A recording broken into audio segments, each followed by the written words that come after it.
always wait a ridiculous amount of time. I see We're the live. I see the button up there. It's counting down, but the last time I relied on Restream to tell me the truth, it fibbed to me. So, good afternoon, Ken, or good morning, I guess. We're in morning time here in the East Coast. Morning. Another Friday, another sunny Friday here in Western New York. How about where you are? Is it sunny there? Yeah, the hurricane missed us, so we just got a bunch of rain. Well, that's good. I was gonna ask about that. Good that you're safe and secure.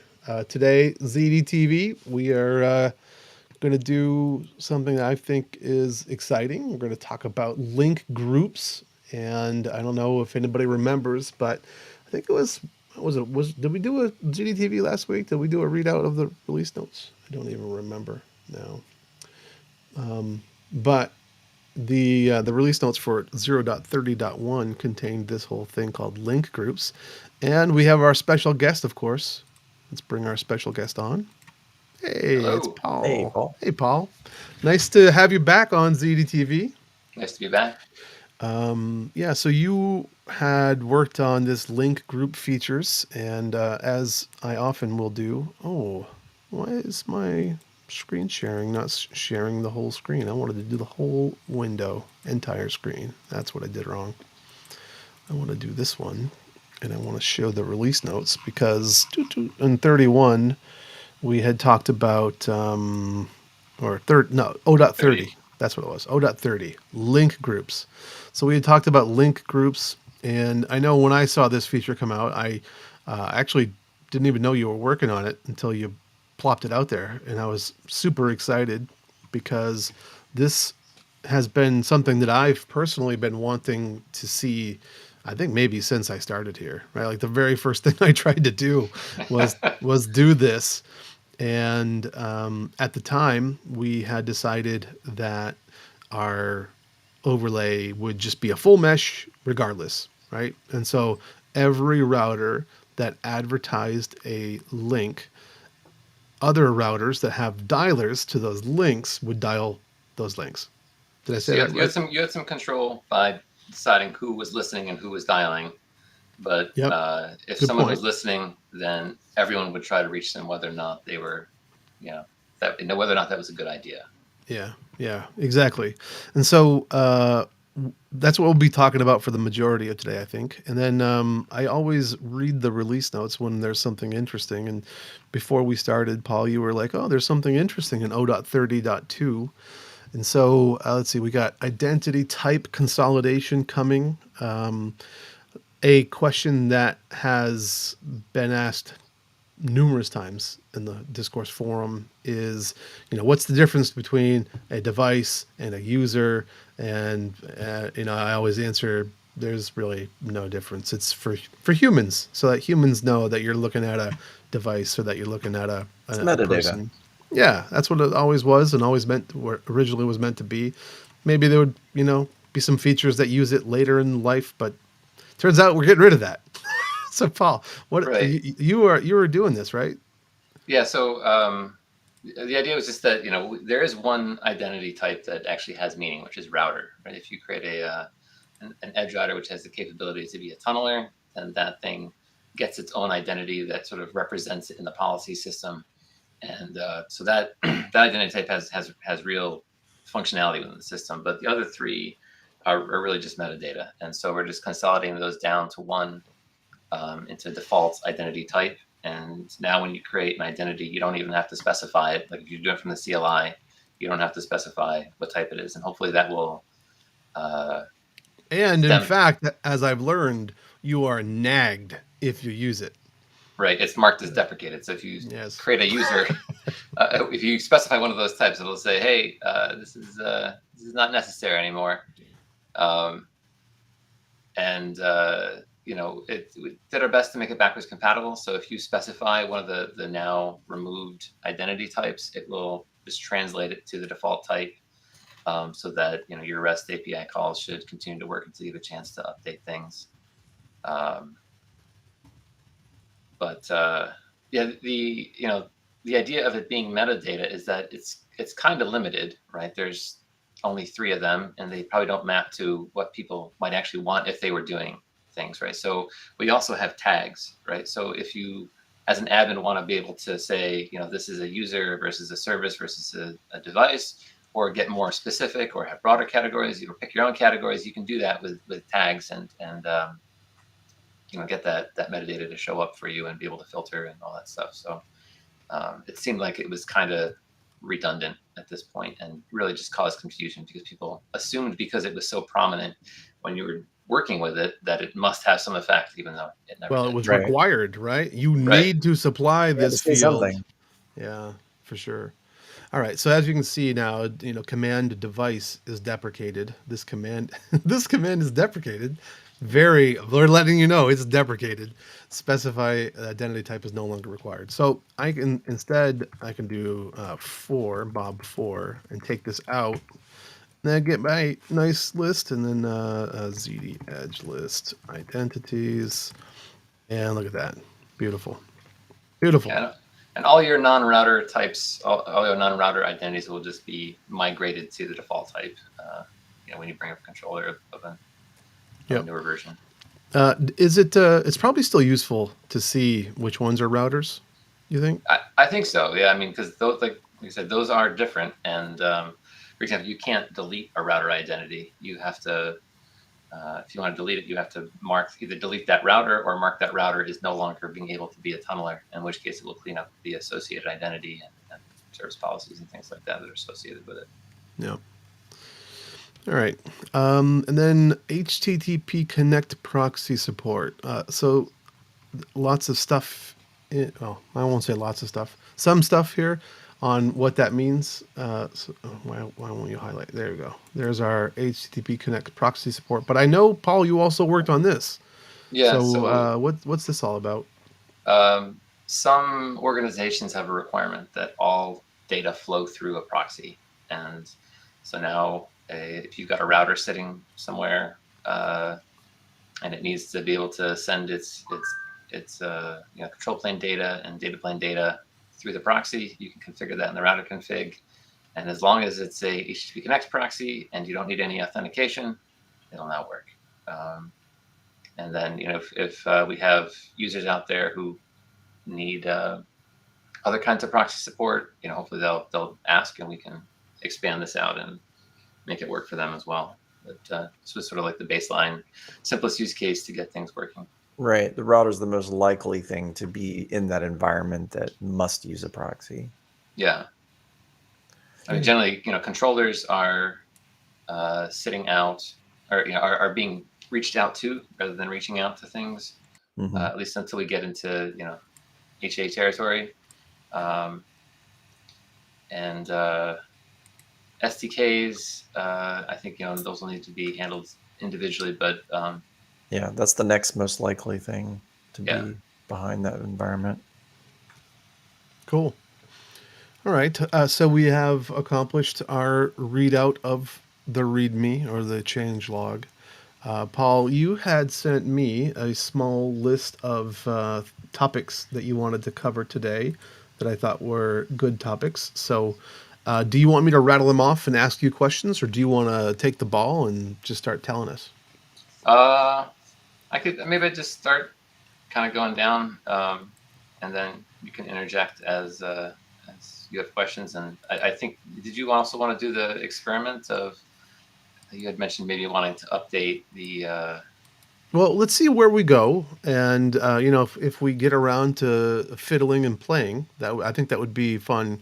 We'll turn this into not only an educational, what are we doing in OpenZT, what is a link group, but also, usually I have let me bring up the slide, because on the slide has the classic Ziti TV logo. However, in the past, when we do a working session, Ziti TV, for example, the logo does change and turns into a little working session. So if we do a working session, maybe we'll have a Ziti TV classic and a little working session at the end. Depends on how much time it is and how much we get into and all that sort of stuff. So if we get there, cool. And if we don't, then cool. But I think the most important thing is learning. Let's tell people what a link group is, what it's all about, how it works. And then I assume we'll have time to play around. Yeah, I think it's not, I mean, as a concept, it's relatively straightforward, right? So, when Do you you want are to show a diagram, or do you want to talk about it? I only ask because I can't put your screen up if you're going to share until you share. let me. How about I share this sort of simpler diagram? Let's see. Here we go. Okay. Got it. So Okay. this looks like our quintessential before times diagram. Yeah, with one exception. So without link groups, these routers that are inside the private networks generally wouldn't be able to connect to each other, right? Because that would mean one of these would have to have a listener, and one of these would have to have a listener, or they would both have listeners. Now, I'm sorry to do this to you right out of the gate, Paul, but I did notice this and forgot to mention it. I see the two private routers in the two networks connecting to each other. Right. So this is not the before picture. This is the after picture. So this is to Oh, this explain. is the after. Oh, okay. This is to explain what's possible now that wasn't possible before. I see. So to your point, if you wanted to be able to have the private routers in private network 1 in the upper right, and then the two private routers in the private network 2 in the lower right, if you had set up link listeners on those private routers, then every router would try to dial those private routers and end up failing. Right. So yeah, the routers in the other private network and the public routers would all be trying to reach in and talk to those routers, and obviously that wouldn't work. Right. For the public routers, it wouldn't actually be a big deal because these public routers have listeners. These would have listeners.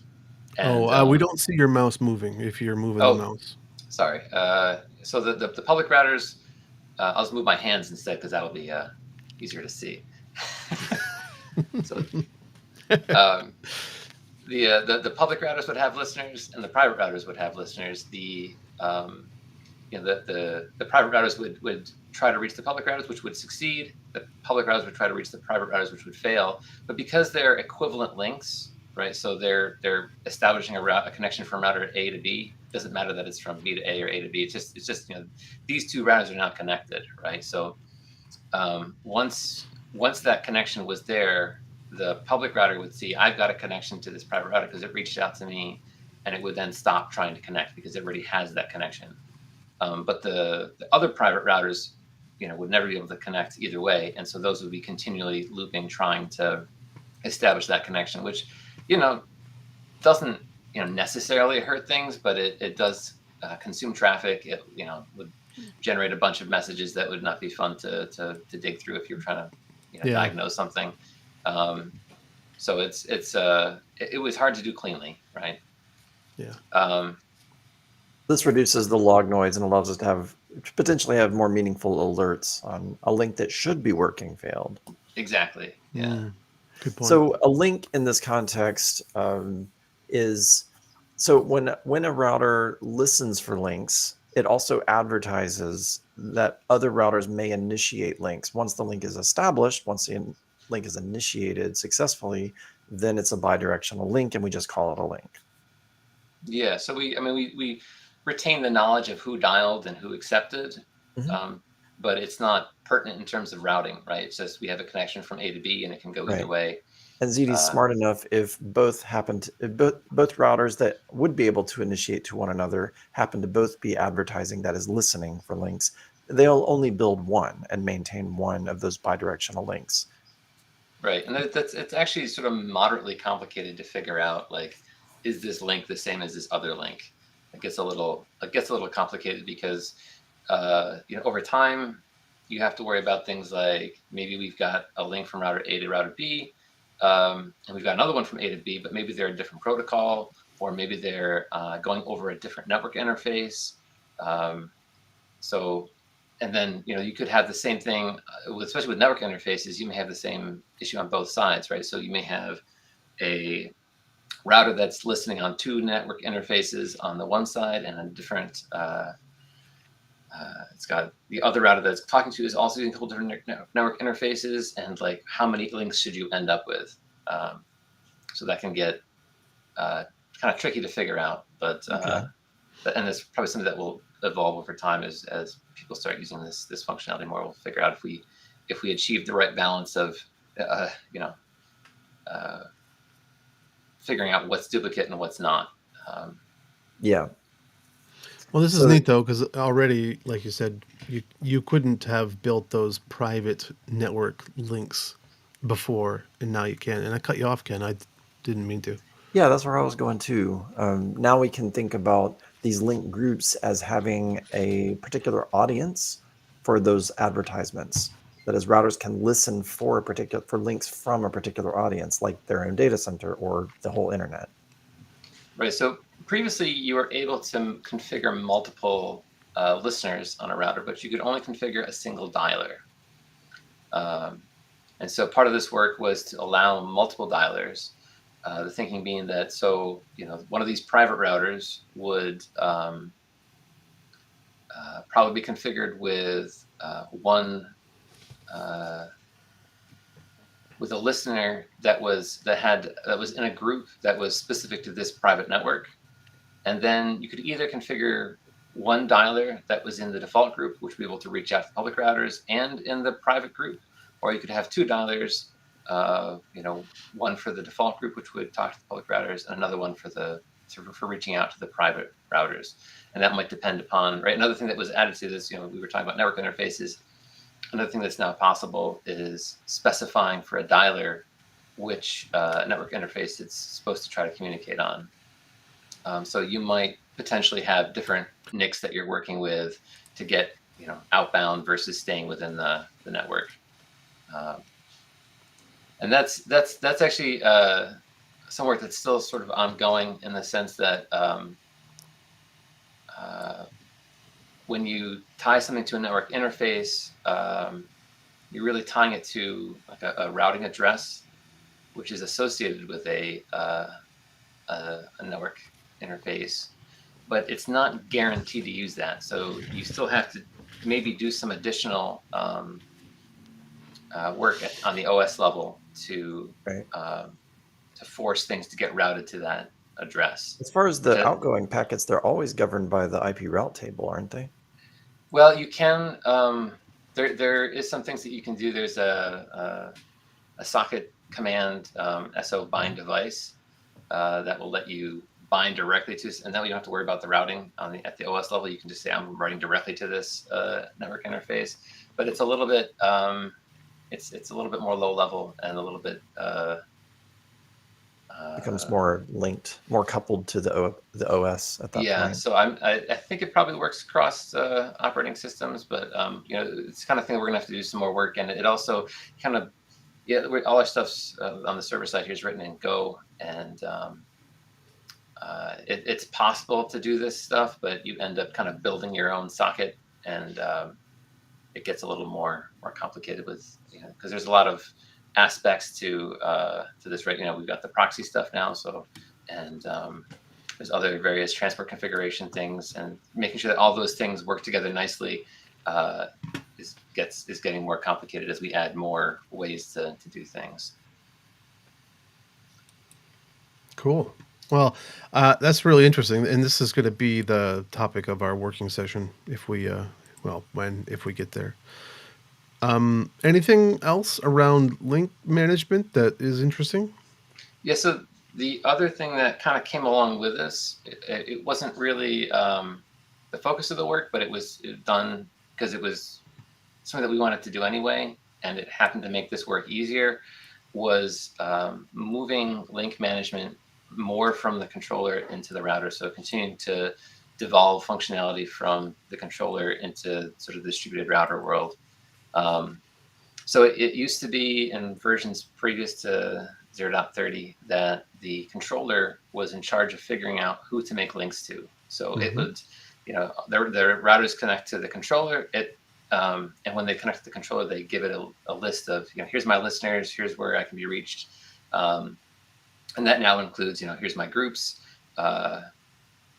And it would go through that and figure out, okay, so, router 1 isn't connected to router 2, but router 2 has a listener, so let's tell router 1 to connect to router 2, that kind of thing. And it would then send a command down to router 1 saying, hey, you should go make a connection. And we had already moved some of the functionality of the router so that the router was now smarter about it. The router now kept track of what links it had. And so if the router already had a connection to router 2, it could say, oh, you must have forgotten about this. Maybe the controller got restarted. Maybe we lost connection and we lost that state. But now the router remembers that state and can tell the controller, hey, I've already got this link. I don't need to make another connection. But now the decisions about who to connect to are left to the router. So now instead of the controller telling the router who to talk to, it just sends information about what other routers are available. So the controller now has become, from that perspective, more of a service discovery and health state, right? So it can tell router 1, hey, router 2 is here, and it's got these link groups and these link listeners, and it's currently connected to me, so I think it's healthy. And that lets router 1 make up its own mind. Do I want to talk to it based on my link groups and my dialers? Can I reach it? Can I not reach it? And really, there may be situations where the controller is not able to talk to a router, but the routers are, right? There may be a break there. So I mean, really, when you say controller can't talk to the router like that, I mean, that happens all the time in a private router setup, right? Like the controller can't talk to the router. Is that what you mean? Or you mean after the router has already established the first connection to the controller still can't talk? yeah, so something happens to the network and that the connection between the controller and the router is broken and the router is unable to reconnect for some period of time. But even though the router can't talk to the controller, it may still be able to accept data, accept connections from another router, right? So it's really, the router is the best judge of, can I reach this other router or not? Is it also the best judge of whether a service is available? Like in the past, I don't know. I assume, I don't know. The controller is still necessary for authorizing services. Is that Yeah. still the And so case? it's still authorizing and it's still routing. And that's sort of some of the path we're going down. I think with HA, the work that Andrew's working on, I think more of that authorization work is moving into the routers in a distributed way. Okay. And then with sort of upcoming fabric work, we're going to be looking at moving more of the routing into the routers. And so previously, if I understand it right, if I were writing an application and having it connect to a service, my SDK, or well, not mine, I would use the OpenZD SDK, but the OpenZD SDK would connect to the controller, authenticate, get authorized for services, and then when I tried to send data, it would try to dial that service, and that dial would end up going to the controller, and the controller would create the path. Is that right? This doc I'm working on that I finished up, I didn't finish, but I finished the first pass, is going through this whole flow. You can bring it up. I'm very excited about it. Fantastic. Let me see if I can. Had I gotten it right so far? Yes. And so I would the controller would create the path, tell my SDK what router to connect to and send the data to. Yeah. So I'm writing up some doc on how data flow gets established. Mm-hmm. So you talk about how we do control channels and the data links, which is what we're talking about now, establishing terminators, and so yeah, the when the SDK wants to connect, first it's got to grab an API session, which gets distributed to all the routers. It's got to grab a service session, and then based on what. When you say a service session, that is what we just refer to as a session. Yeah, right? I've been calling it a service session in here just to clarify it. It's from an API session. Yeah, it's definitely takes a while to get through the API session barrier. So here I'm just for everybody else, when the SDK authenticates to the controller, it creates an API session. So if you run ZD Edge List API sessions, that's an authenticated SDK has connected, and that could be a tunneler, it could be SDK app, whatever. And then there are 0 to n sessions tied to that API session. right? It's am I allowed to talk to the controller? Am I a member of this Ziti network? Basically, is the API session, and then per service you have to authenticate as well, and those are the sessions. And that's generally done during the dialing, right? That's when Yeah, although service policies are consulted. yeah, but you only need one session for a given service Sure. so you don't have to like keep So getting new if stuff you each time we dial. you reuse the session. Yeah, so it's just that first initial setup time that's a little more expensive, and then after Yeah. that it goes Yep. quickly. And then the session tells you which routers you can use for this service, and then you connect to those, and then here's that send a dial to the router. The router sends a create circuit to the controller. The controller sends route messages to the routers that it needs to do the routing for, and also the equivalent of a dial to the terminating router, which then does its dial to the application server, and then you end up with an established circuit. Cool. So the link group stuff, the link changes are really here in this phase here where we're establishing the data links. So these links are long-lived and are used by all the circuits that are crossing from SDK applications to application servers, and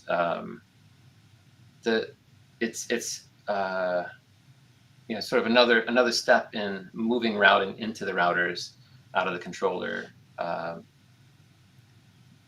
But like previously, if we had lost if a router had lost connection to the controller,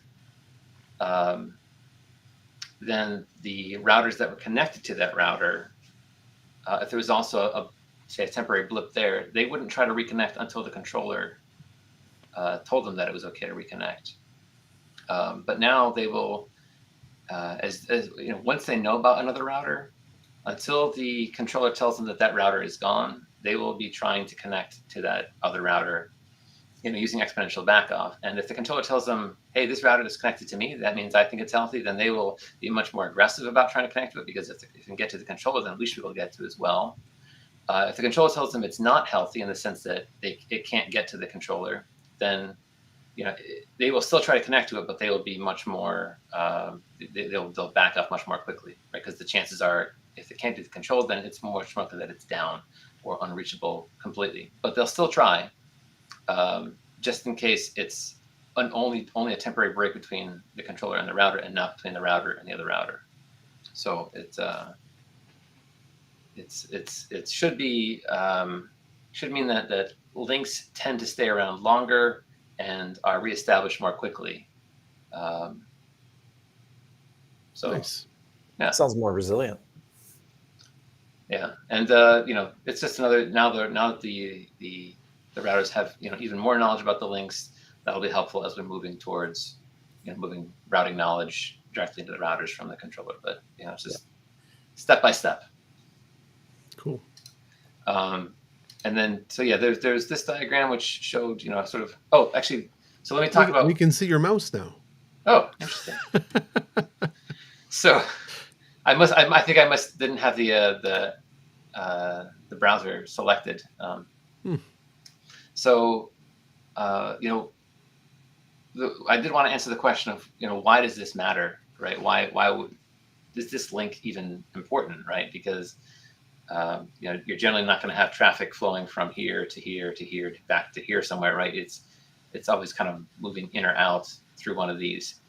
But what's nice about having these extra links here is that if you've got a circuit set up from the SDK application over to one of these application servers, it's going to be going through one of these routers. The path probably isn't going to include the other private routers in here because that's usually not going to be the shortest path, right? That would be an extra hop that's maybe not necessary.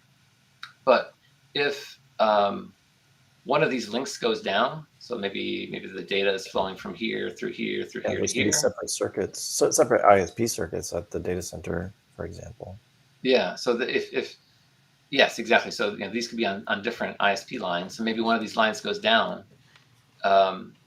because we've got another link here. The data can get rerouted without having to break the circuit, right? So we can reroute it over this link, and Mm. from here over to over to there, right? It'll or from here down to here or back over to here. It'll get where it needs to go without having to break the connection. Or Did one of those you? racks, or one of those app instances in the private network, one catches on fire, the other one takes over. Catch the fire. Yeah. Did you happen to come up with this just while you were, like this scenario? Did you happen to come up with this while you were going through this, or is this legit? Like somebody had this particular question? This was an ask, yeah. Yeah. Cool. So one of our network I engineers mean, was looking it for is us. Yeah. yeah, it is not obvious to me immediately why that link is interesting, but now it makes perfect sense, Yeah, and that and that would be really neat. it'll become less important, right, if we can get to the point where we pushed the fabric all the way to the application server. Then it Yeah. would be less necessary to have this link here, but it would still be nice, right? The more paths you have available to you, the more resilience you have, right? So, Yeah. but it's yeah, again, it's not a perfect solution, but it's a step closer to more perfect resiliency. Not that Cool. there's such a thing as perfect resiliency, but it's a little bit More better than it was. more perfect. Sure. Yeah. And then this other diagram here, which is kind of a mess, but A bit it, busier. it gives you there's other things that people have talked about that I wanted to try to express in a diagram, where you might have things like an organization that's got sort of multiple offices, and they might have people working in both those offices, which means they probably want to have some routers in those offices, and they might have applications hosted in both, or maybe just in one. But a lot of times when you've got sort of branch offices like that, they've got there's different ways to handle it, but a lot of times people will set up direct lines, direct network links between those two things, but not everything is going to be going over that, right? So you might have some routers that are able to use that direct link and other ones that maybe aren't. And so that way you can set these ones that have access to that direct interconnect up to be able to talk to each other over that interconnect, and the other ones would then talk to those, so that you'd have one link group of here and then another link group with these and another link group with these. Yeah. So if you're living in the before times when MPLS circuits were like the only way to do this sort of stuff, or whatever the fancy term is, per cloud provider, you Right. could use that already established private link that you already have. But could you also, would it make sense to have a little public router between the two private networks out in the actual public? Oh yeah, Like, actually I meant to, I did update this drawing, but I don't think I updated the let me because see that that. would be what we would do going forward, right? There's no need for these expensive, bespoke private connections when you can just deploy out into the open internet, right? Yeah, so the other place where this is I think maybe more, this is sort of like maybe an old school setup, right? Something that is maybe more pertinent to current deployment topologies would be, you've got more of a business to business case, right? Or something where you've got um, things sitting in multiple regions in like AWS or some other cloud provider. Um, it can make sense to like, they often will have cheaper ways to get data from one region to another region within that cloud provider, right? So it can be cheaper, rather than having your data go out to the open internet and then back into the other region. It can be cheaper to get a link set up between the two regions and send your traffic over that. Sure, Just sure. from like a data import export perspective, right? So Yep. it's a very similar picture to this, just in the cloud and with a different use case driving it. But the other thing you could do is, if you replace this private interconnect with these two private routers now being in a DMZ here and another DMZ on this side, that would probably be a more common sort of Sure. branch offices set up with the controller sitting out in the available to the public internet. Yeah. I mean, I look at this. This is cool because link for me, I think is cool because these link groups basically are defining meshes within your mesh, so to speak. Yeah, exactly. Yeah. Yeah. Yeah, super cool. And so, to your point from before, the thing that I wanted to do way back at the beginning was, if you ever look at our Docker Compose quick start, which is, complicated by design, for better or worse, by design, it has two zones. One of, maybe when I just bring it up, I'll pop it up here. It's not this one. It is quick starts, and it is network, and it is Docker Compose, and it is this. Open a new tab. And so it's complicated by design because what it was trying to do is it was trying to have a blue network and a red network. And what I wanted was I wanted the only access into the blue network to be through that DMZ type of thing, the Ziti fabric. And then the same is true for the red. And we have a question. Look at this from chat. Is this talk about computer networks? Yeah, we're actually talking about a zero trust overlay and networking in general. So here at OpenZD, our project is about zero trust and creating secure networks. So yep, absolutely about computer networks.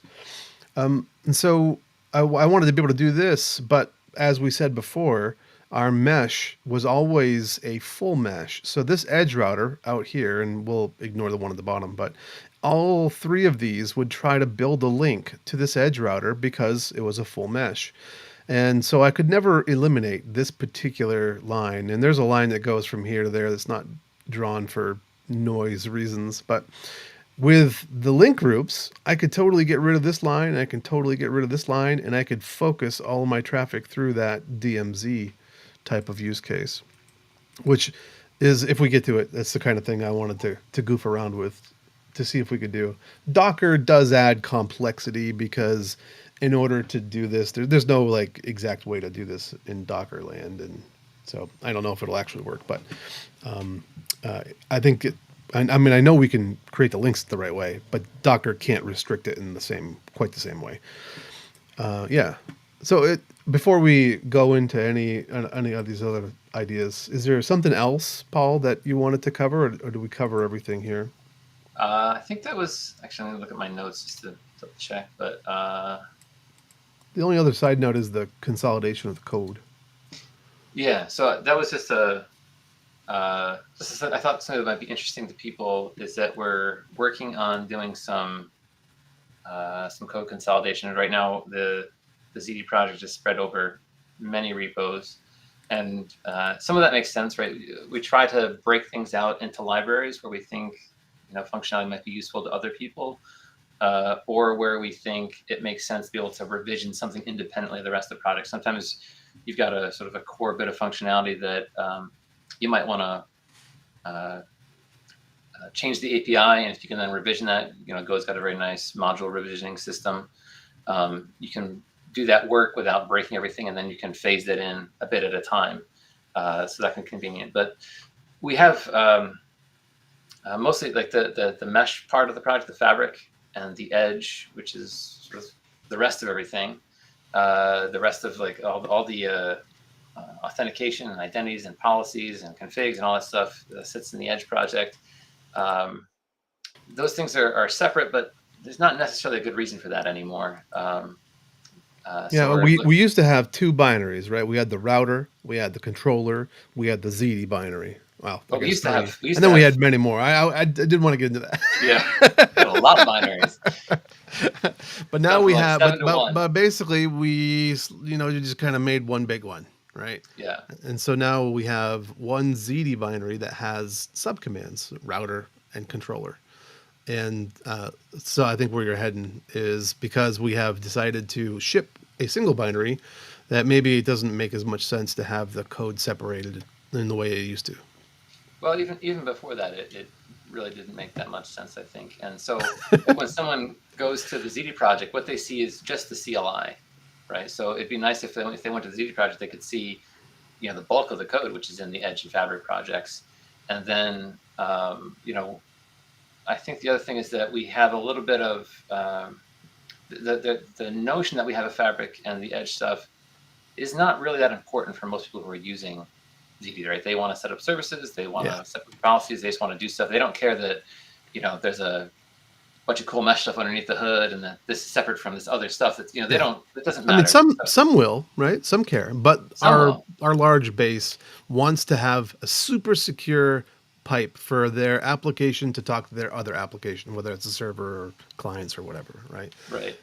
Yeah. So I think, if we can move to where if you care about it, you can care about it, but it's not sort of so upfront, right? Like right now we've got a ZD Fabric CLI and a ZD Edge CLI. Seems like we could just have like the ZD CLI, which helps you do stuff. And we've got a Fabric REST endpoint and an Edge REST endpoint. And, at some point we're going to want to consolidate those into just the ZD REST API.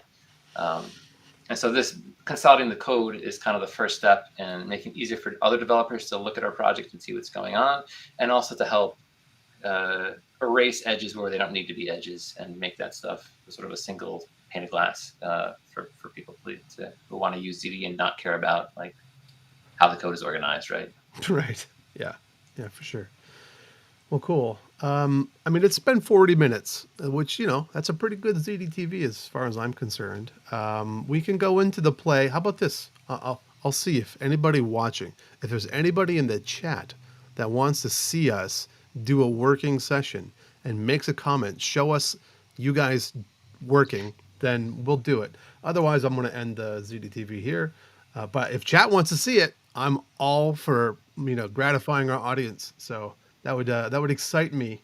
We had one comment, which is great. That was Boovin, I think. Hey, oh, look, hey, and he came back with a smile, so that's cool.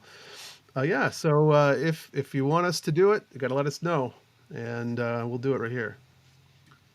All right, we've got a yes, please. Fantastic. So now we're going to transition into a working session. Does that sound cool? Sounds good. So then what I'll do is the first thing I'm going to do is this is actually the wrong machine. Now we're on my local computer here. So I'm going to go and actually follow the few instructions that there are for running a Docker-based quick start. And the first one is to get our overly complicated Docker compose file. Oh, and I'm not sharing. Oof, let's bring it up. Here we go. All right, so now I'm sharing again. And I have curled down our Docker compose file just really quickly. Let's just give it a real quick look. So if we look at that Docker compose file, you'll see it contains a controller, it contains a init container, it contains an edge router, it contains another edge router, this Fabric one, and so on and so forth. And what I was talking about before about Docker being imperfect is things like this right here. The red router is on the red Docker network, but the controller has to be on not only not this one, not only the red network, but also the blue network. So if I go back up to the top, and you'll see down here, it's on the blue and the red network. That's why it's called purple. So when you see it in the doc and you wonder why it's called purple, that's why it's called purple. I used to have a purple network, but I couldn't make Docker do what I wanted. And maybe there's a way, but I just haven't found it yet. Now the next thing is we get our env file, and we exit this. So you're saying we can make the links we want, hopefully, but we can't make Docker enforce the same limitations. Yeah, thank you. Exactly. Yeah. So I know we'll be able to formulate the links in the way that we want, but Docker won't be able to like firewall it off. At least with my current understanding of Docker, it won't. And so you saw me run Docker compose up there, and at the end of this, I should have an environment that's running, and I run it interactively, so you can see the logs up here. And so I can do a ZD Edge login to localhost 1280 user admin password admin accept the certificates.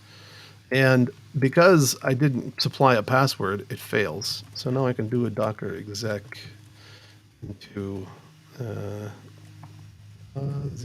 controller bash and echo my password. Because I should have set it instead. That's a heck of a secure password you got there. Isn't it? That's nice. Ken did that. Ken added some randomness. We used to be admin, and now we are much better. All right, so now you can see I logged in, so that's cool. So I can do a ZD Edge list ERs or edge routers. I can do, let's type it out, edge routers, right? And you can see we have the edge routers online. Now, the first thing that I wonder, Paul, how do we see which ones are linked to which? So you want to do CD fabric list links.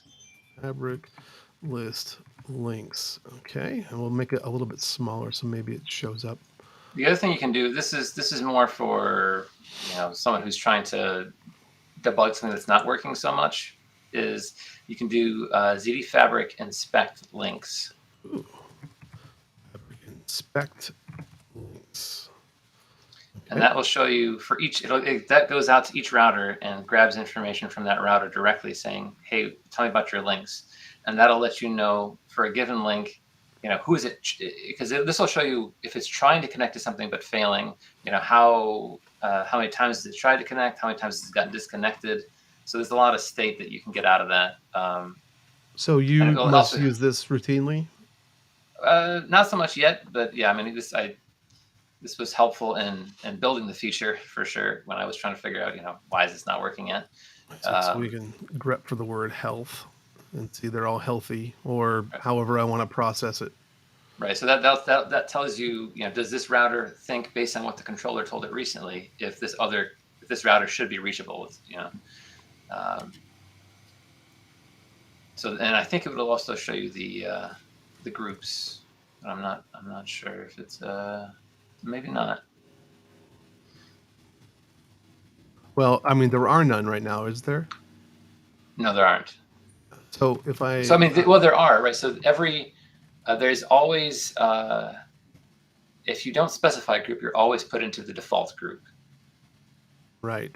So if I go into my container here, the way the Docker Compose is structured, it shares a named volume, and all of these things are putting all of their files all in the same places.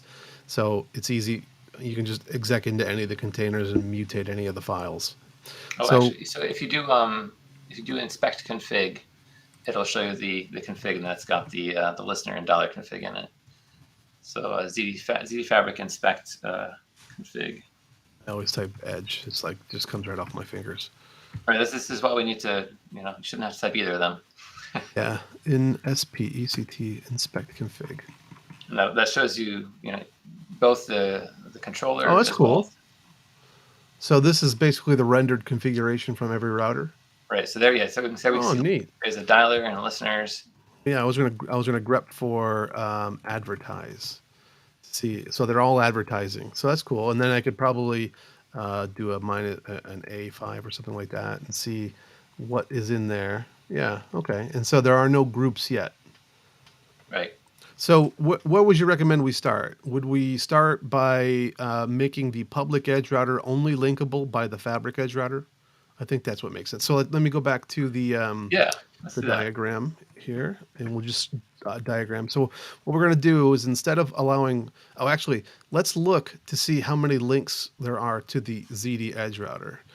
ZD fabric list links pipe to grep for ZD edge.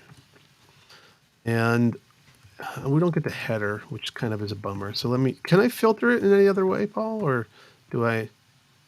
What I'd really like to do is sort this by acceptor right now, because I want to see how many ZD Edge router accepted links there are, and I can see that there are 3 here. Actually, so yeah, the links are one of the constructs that are not easily filterable or sortable or searchable, because they're not persistent. They're not in the Bolt database, because they are, they're ephemeral things that are owned by the routers.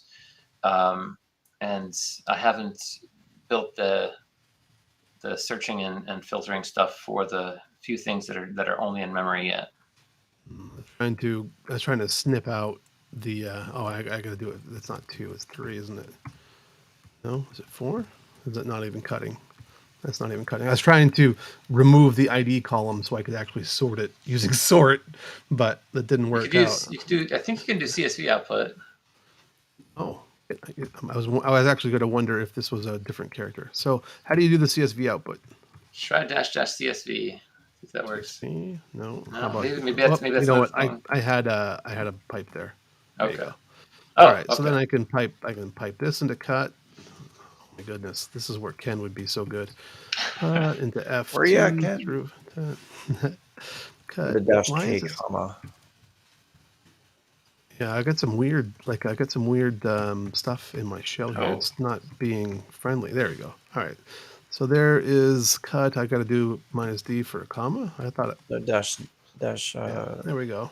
Okay, Right, you're doing so- field ranges. Okay. Yeah, let me just clear it so we can see it, and then we can pipe this into sort, and then we can see the dialer and then the acceptors. And so, like Ken said, it's -K2. And if we do that, we should see ZD edge router WSS, ZD edge router. It didn't look like it sorted the right way. Anyway, Well, the problem is That's that some of them are coming to the edge router, and some of them are coming from the edge router. So it's hard to sort because there's if well, I tried to sort on the second field, but I must have to give it a delimiter too. I don't know if that's. Yeah, I don't know if sort has a delimiter, but anyway, we can see them easily enough. So we see there are 3 ZD edge router connections that are coming in, and so let's modify the ZD edge router.yaml file. oh, there's 4. There's one at the bottom, I think. And so in the link listener section, actually, let's go back and solicit the README. Let's see how nice the README works, Paul. Put it right to its test. Where is the README? I'm nervous now. Let's go down and find the README and tell me what it says. New configuration. That's not what I want, right? There it is. Router listeners. This is what I want. Oh, actually, I think that's bad config right there. Or is it? Oops. I don't Bindings? know. Yeah, I just really need the groups section. Yeah. Right here. Let me see if that'll work. And that fits that binding. Well, we'll find out. We're doing it live. So it goes I don't remember under. if that allows a single thing or it always has to be a list. Gotcha. I can just make it a list and then be easier. So this will be public links. How about that? Right? Yeah, looks good. Okay. We'll write that and quit it. We'll do Docker compose. How do I recreate a container? Is there a kill? You can do a kill. You can do an up force recreate. Up with the force recreate like this? Yeah. CD, thank you, Ken. Edge, not tunnel. Router. Unexpected character and variable name. That's weird. Maybe a Windows UNC path. It's not in the right location. It's in temp. There we go. That's going to stay attached to the router, so you might have to do a dash detach. Yeah. So this is going to stay attached, and so we should see the log. Yeah. How do you do it? Oh, you want me to do a Control C then? Is what you're saying? If you do a Control C, then you'll have a chance to do detach. Yeah.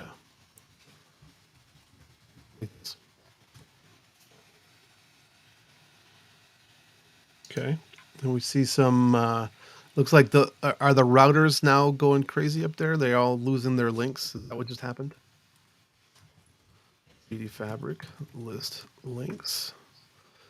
So we have an acceptor. Any acceptors? So now, as we would expect, nobody has been able to create a link to the ZD Edge router because it has been upgraded so that it's part of a group. Let's do the same thing for. Oops, nope. Oh well. Let's see. I don't know if I got it in time. To go back in here, maybe I'll make another window to do this sort of stuff. We'll do where we do that sort of detached stuff. We'll just keep it small. I wanted to do the ZD Edge Router WebSocket YAML as well. And under the binding, oh, where's my cursor? There it is. Groups. And this was public links. Like this. You want that one on the listener or the dialer? Did I put it on the list? Or is, Yeah. is this another public one? No. So what I've done is I have gone to go back to this. I have made both of these have the public links requirement. Okay. So now what should happen is the only links should be these left over after I restart the actually let me get that command that can show me. This one. Help force recreate ZD Edge router. And then this is WSS, and then I'm going to do the detach down here. And so when this is done, now I'm going to go back into the. Oh, actually, I don't need to. And when this is done, these links should all be, or many of them should all go away. And there they go. So like that. All right. So now we have 5 links. The blue to the edge router. I didn't expect that. And we have red to the edge router. Let's see, and we have a bunch more links coming. It's very possible that we are forcefully regenerating the config file. I bet you this is a Docker Compose issue where we're trying to mutate it inside of the file. You know what I mean?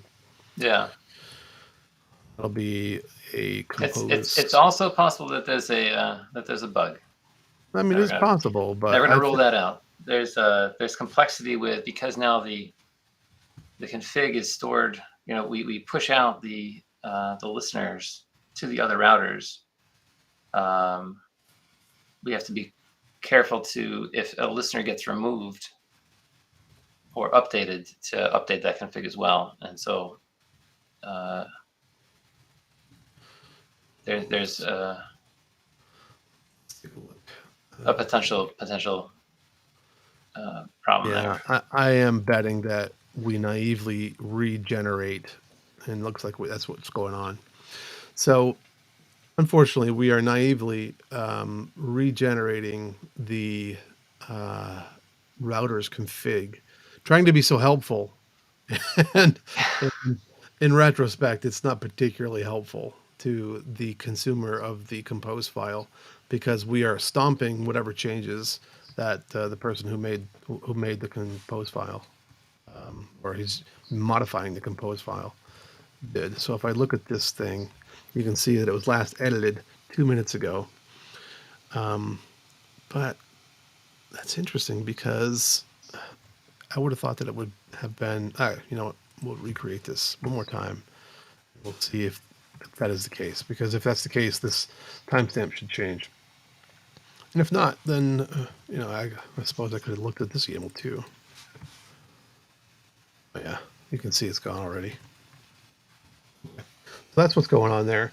So I probably need to create new containers somewhere for this particular, or a new edge router for this particular test. Well, is there an easy way to do that? What's the easiest way to do that? Yeah, you can add a build property in your compose file for any of these compose services, any of these service definitions. The source image can be the quick start image. So you need a Docker file. The source in the Docker file is the quick start image, and then you just layer on whatever commands you need to modify it. So you're saying you're overriding the quick start defaults. You want to do that inside here or inside a different file? Both. You need a Docker file, and you're going to place it somewhere that you can reference it here in this file. Okay. And then there's a compose property named build. You put that on the service, tell it where to look for the Docker file, and it's going to build that every time you tell it to build. Do you know how to accomplish what we want to accomplish? Because I'm I don't know precisely what modifications you need to make to the quick start image, but you suggested I might need a different image in order to Oh no, I avoid think the... yeah, I think I need to actually create my own router and go that route. You know what I mean? No pun intended. Oh, how about this? Why don't we launch your vanilla quick start image and just join it? So what's that image called? So It's if I do it, OpenZD/ZD router. It's not a quick start. It's just a release container image for ZD router. right, All it does is run ZD router. exactly, and it's so what we can do is we can volume map the what's I gotta get the volume name Docker volume ls. I can get this thing and I can do a docker exec rm it -v this to, we'll call it ZFS, and then we'll run OpenZD/ZD router. Well, exec won't work because it's not running right now. Oh, I've got to run. Sorry. Yeah. And then we'll pull that down. Now, when this starts, I should have access to the file system, so I can Docker compose. I can kill the container and not bring it back up again. And then how do I? Yeah, run you might have to bash? set --user to a UID that owns the files in your named Root- volume. Root There you works. go. Yeah. And then how do I run? Can I run an interactive terminal? In this God one, or mode. Yeah, just say bash. it's trying to. Oh, entry point. I need to set the Entry point. Override the entry point with an empty string. I might have to put it before the container image path. We'll get there. Yeah. Over here. There you go. All right. And so if I go to ZFS, I should have, yeah. So now I can do down here is I can just down. Can I down the one container? Yes. Or kill if you want it to be faster. Kill, and we'll get rid of ZD router. See, I'm not the only one who runs LL automatically. I think that should be made a standard alias on all Linux operating systems. Yeah. Now I can do a ZD router run and give it the ZFS and ZD edge router.yaml. Mm-hmm. And it'll tell me no such file or config is directory. pointing. So that's all right. I just have to mount it in the correct location instead of ZDFS. I just got to mount persistent. Right. Persistent. Right. Is that right? You don't have to go in interactively if you just want to run it. You can put your command instead of bash at the end there. Or since it's already running ZD router, you can just add on your options. Gotcha. So I can just give it persistent. I just got to spell it right. ZD edge router.yaml. And then stop overriding the entry point. Uh-huh. Because all that's doing is running ZD space router. Okay, we're close. I'm gonna run. Yep, I'm gonna run it. Yep. Run. There you go. Look at that. All right. So there's one running, and so now connect to controller. Is that? Did you? You didn't attach it to the right network. Networks. Yep. Gotta go. So you can do to find your Docker Compose network name. You can say Docker Network LS. Yep. Oops. Docker. Knock Docker. There you go. And we want this one's public, so it's going to be in both of them actually. Can do blue and nope. Come on, and red. I'm impressed at how quickly you guys are overcoming each small hurdle here. What is the? Is it network? And no, is it a semicolon or? No, it's probably network. Won't work. You might have to do it twice. Yeah, it's probably like this. So close. You've got a comma in there somewhere? Doesn't appear to be. Error response, Docker container cannot be connected to network endpoints. I've only ever connected to one bridge at a time. All right. Well, let's see. Bridge. Let's see what happens if I just use blue then. Docker run. There must be a way to do both. Because, all right. Suppose it's doing So, it right. yeah. All right. So there you go. Now we have that one running. So now what I can do is I can go back in Docker exec minus IT. Hey, we had a question asking somebody who's interested in learning about zero trust networking with basic knowledge of computer networks. I would say yes.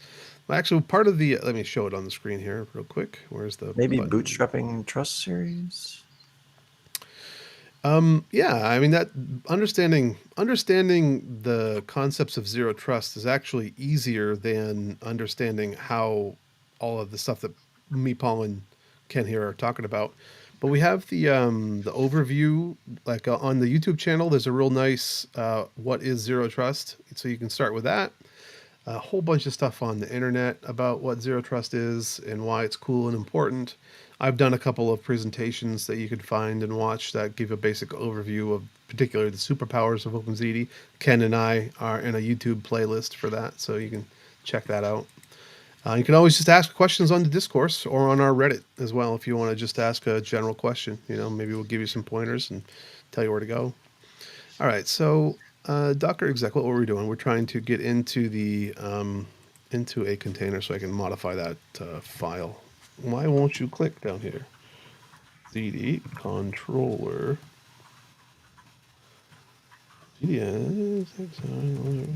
Oh, that's why. Exec controller bash. Yeah. All right. So now when I'm in here, I want to VI. Nope, not over here. VI. Why won't you stay in the right window? I didn't find a way for Docker run to raise multiple instances of the network drivers. Huh. So I know you can do it easily and compose multiple networks, but only one with Docker run. Interesting. All right.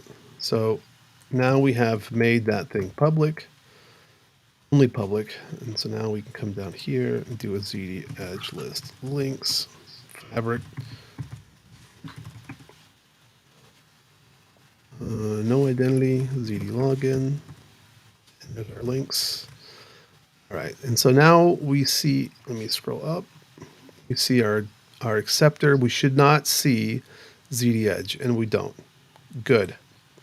All right, so now I'm going to actually copy this whole command because I'm going to make another one of these, but for the WebSocket one. So let's do instead of WSS, and let's modify WSS and do the same thing. Add a group. Is it groups? Yeah, right. Public. And then start this up. Oh, I gotta stop the other one first. WSS. So you defined a link group named public, which purpose is to advertise links to everyone.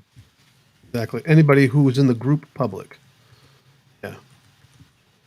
Now let's go back into exec. Where's exec? And ZD fabric list links. Hey, there we are. Okay, cool. So we got there. So we have just the 3 links that are left. So the red router links to the fabric, and the blue router links to the fabric, and the fabric links to the ZD edge router. I didn't expect that one, Paul. Or is it? Oh, is it dying? Is that what's going on? It's at full cost of 65,000. I bet it's. Oh, the cost always starts off at 65,000. Yeah. So this is an actual latency is reported. Yeah. So I think this might be an interesting bug because I just started those things, and so could it be that the group is not solicited on startup, or could it be that the fabric router used to know about the link and is trying to recreate it right now? Because I just restarted both of those guys, and actually it says it's up. So if we look at the ZD Edge router YAML file, see that it has a group of public. So I wouldn't expect the fabric router to be able to connect to it unless the fabric router also had a dial group of public. right? It's one thing that I'm not sure if you have an established link. Yeah, there might be a race condition there where if you change the link groups on something after somebody else already knows about it, and it's able to establish a link before before it gets the updated set of links from the controller, it might not then forcibly disconnect that link. Gotcha. Well, so let's recreate the fabric BR then, as that should eliminate that particular situation. But that makes sense. And so then we go back into here and we do a ZD fabric list links. We should only see 2, but we still see that ZD edge router one. Oh, maybe it's failing. I can see a error up here. No such host. Well, it says it's connected, so it must have connected, right? Yeah. Interesting. So this thing should not be able to dial that. I would not expect.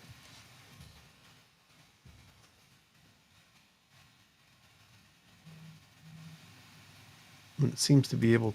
It seems to.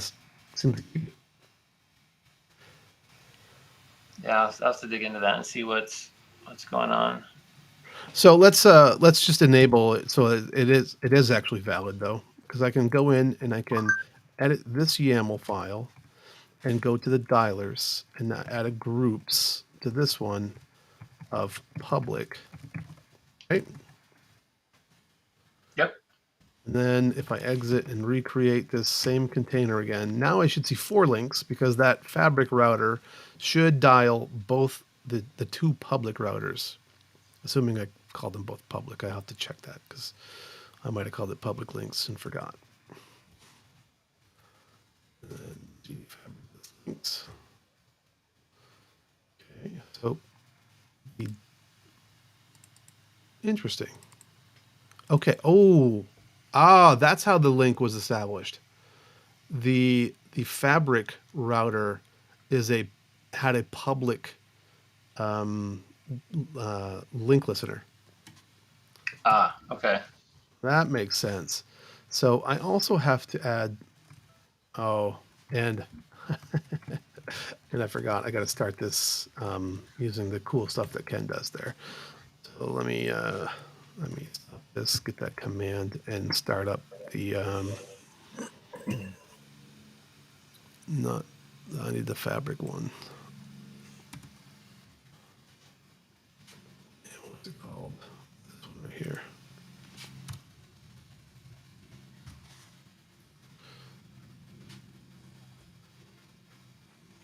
Okay, so now I gotta edit this again because it's all messed up. This is groups, GROUPS, and this is going to be public dialers and private listeners.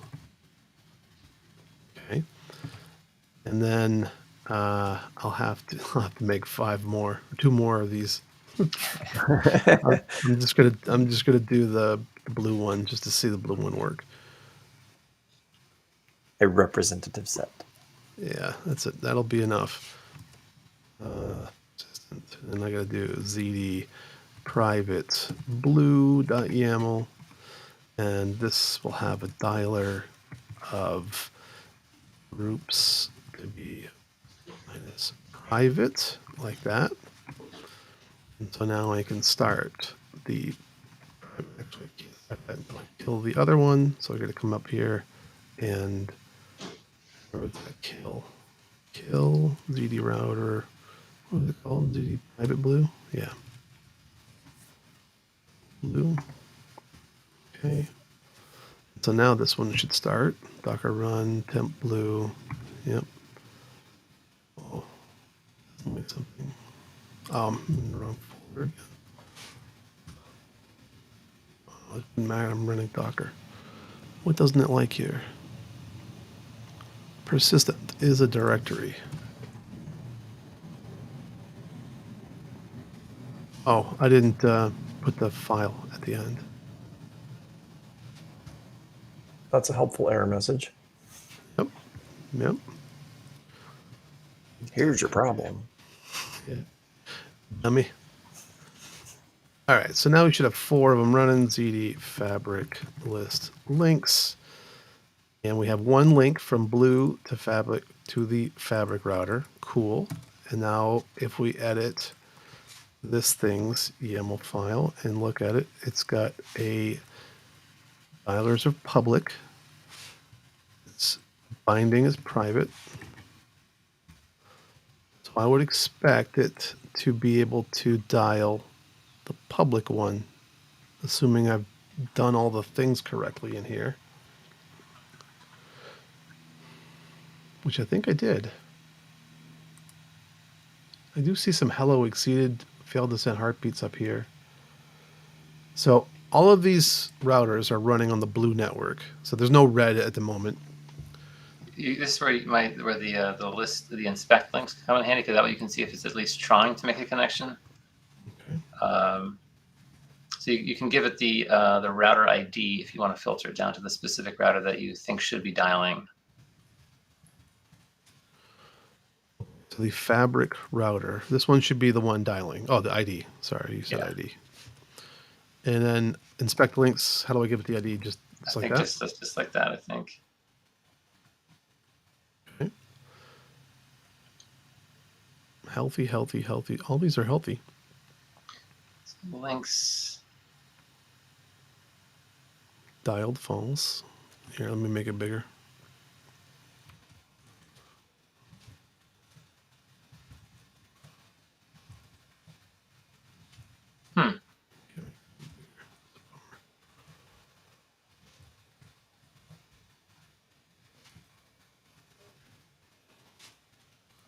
Well, I mean, I think we've demonstrated the way that it should work.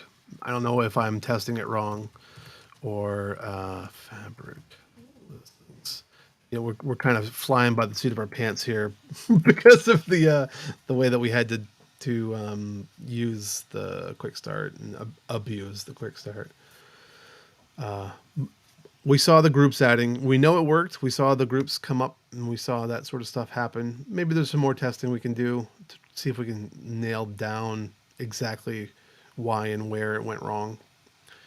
But I mean, I have enjoyed this Ziti TV, Paul. I hope you've enjoyed the Ziti TV. Ken, any thoughts? What do you think? Nothing further, Your Honor. Nothing further. All right. Well, then that'll be our Ziti TV for the week. Thanks again, Paul, for showing us and taking us on a tour and giving us some education on how to use the links and how to update things.